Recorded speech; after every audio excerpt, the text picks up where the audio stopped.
సృజనాత్మకతకు పదును పెట్టి భావి భారత శాస్త్రవేత్తలుగా ఎదగాలని దేశానికి ఎనలేని సేవలందించాలని వక్తలు అన్నారు.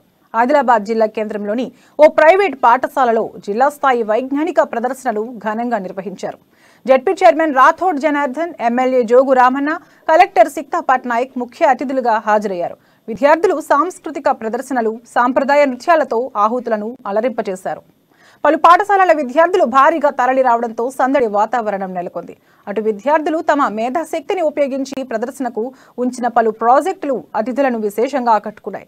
వాటిని తిలకించి చిన్నారులను అభినందించారు.